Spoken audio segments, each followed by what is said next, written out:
I'm excited for the build. This is one of my favorite cars of all time, and I love these cars, man. They run through my veins, and I'm excited to be back in another one.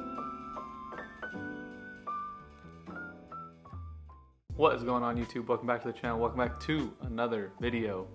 So, you read the title. That's right, I picked up another car. I picked up another project, and I'm really excited on this one. It's a car that I've wanted to get back into for a really long time, and it's a car I'm really excited to have and be building here on the channel. So I want to show you guys what the car is, and then afterwards we're going to talk about what's going on with the F10, what's going on with the Porsche, and then build plans for this new car. So sit back, relax, and enjoy these clips.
All right, man, there you have it. This is my 1997 BMW E36 M3, and I'm so excited to be in one of these cars again. You guys have no idea.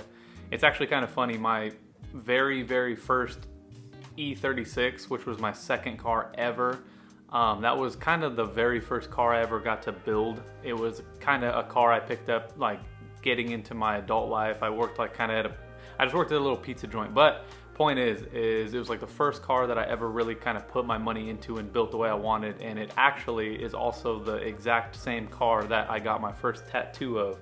I don't know if anyone's ever noticed, but I've had this E36 on my arm here for like 10 years now. So I love these cars, man. They run through my veins, and I'm excited to be back in another one. This is now my fourth E36 and my second E36 M3.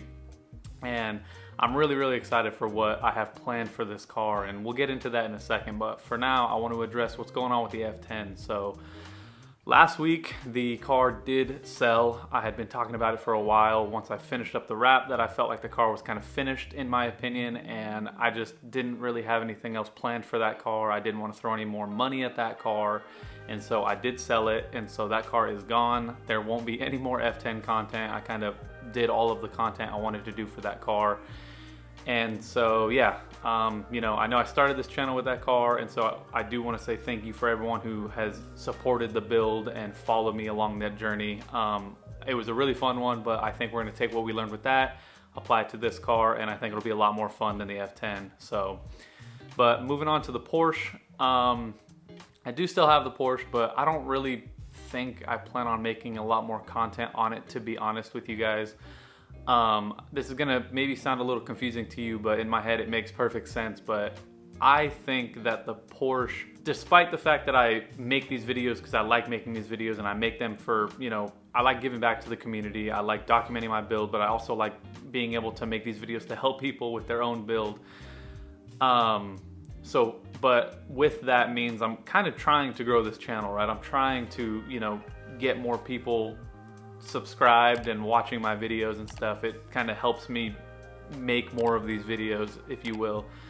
But from that lens, you could say, I don't think the 944 is really gonna grow this channel as much as I think the E36 will. I think the people who own 944s and are keeping them in like good condition are just kind of trying to keep them on the road, if you will. So a lot of maintenance and stuff. And while I think there is a place for videos like that, I really want to like build a car, if that makes sense. If you watch any of my 944 videos, you know that I was kind of on the fence between going with like an OEM Plus build or like a track inspired build.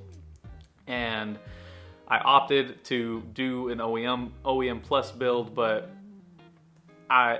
what I really wanted to do was like a track inspired build. And you know, I'm glad I didn't, because now that I have the M3, that's like pretty much exactly what I bought the M3 for. So I think the 944 is worth more as it sits. And so without dumping more money into that and just kind of maybe not getting my money back on it, I think I'm ready to kind of let that one go and dedicate those funds to the M3, because I think it'll be better for the channel, if that makes sense. And don't get me wrong, I love that car. I love it to death. I'm stoked that I was even in a position to be able to feel comfortable with spending money on one. And, you know, I'm blessed to have both of these cars. You know, I could sit on the 944, not make content on it at all, and just enjoy driving it. But truth be told, I think while it's in a healthy condition and, you know, while it's running, I'd like to just kind of see if I can't get my money back out of it. So that's what's going on with the 944. I know it's not the best news or the coolest news for anyone who might have followed me for that car, but it is what it is, man. I think it'll be better off with someone else who can enjoy it and appreciate it more than I have. But that takes us into what I have planned for this car. So I've mentioned it a few times that, you know, the cars I've had in the past, but my last E36, which was my last E36 M3, that car was probably the like most gnarly build up to that point in like my automotive journey, I guess you could say. That was the car that I wide bodied. I cut it up myself. I installed the wide body myself. I had 3-piece wheels built. I installed air suspension on it, routed all the lines myself, like redid the whole interior, like the whole thing, right?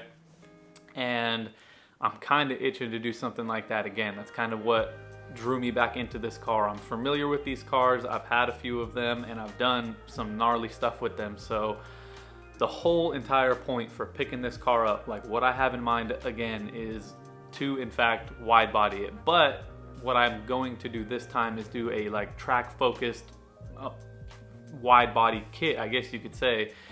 And what I'm gonna try to do depends on where I find it and like how much it is or whatever, but I'm leaning towards the GTR kit. If you're unfamiliar, BMW made a few of these E36 GTRs back in the 90s for a specific race class.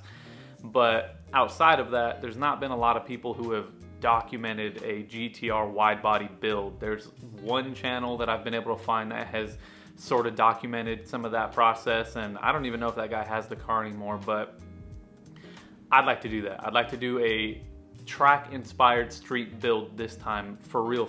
Like there's no doubt about it, I will be cutting this car up. So that's the plan for the car. You know, I don't know if that will be everybody's or I don't know if everybody will enjoy that or not, but it's what I want to do, and I think it'll make for a fun build. And to ease anybody's mind, just so you know, I did intentionally pick up kind of a project M3. It's definitely not perfect, it needs some stuff, but it's the perfect canvas for what I have planned for the car. So, you know, don't feel too bad that I'm gonna destroy another M3, you know, or take one off the road or whatever. This one needs some work. It's not perfect, so I'm okay with cutting this car up. So yeah, you know, no parts installs today, and we're a long ways away from wide bodying it. I want to get the car kind of to a nice OEM plus condition first, like, you know, stage one, and then we'll move on to really doing some gnarly stuff with it. So, and I'll document that whole process along the way. So anyways, yeah, man, that's what's going on. I hope you guys are excited for the build. I'm excited for the build. This is one of my favorite cars of all time. And yeah, man, if you made it this far, I appreciate you checking it out. Stay tuned. We got, you know, cool parts coming for the M3. So I hope you guys are excited as I am for the new build on the channel. So with that, I'll catch you guys in the next one. Peace.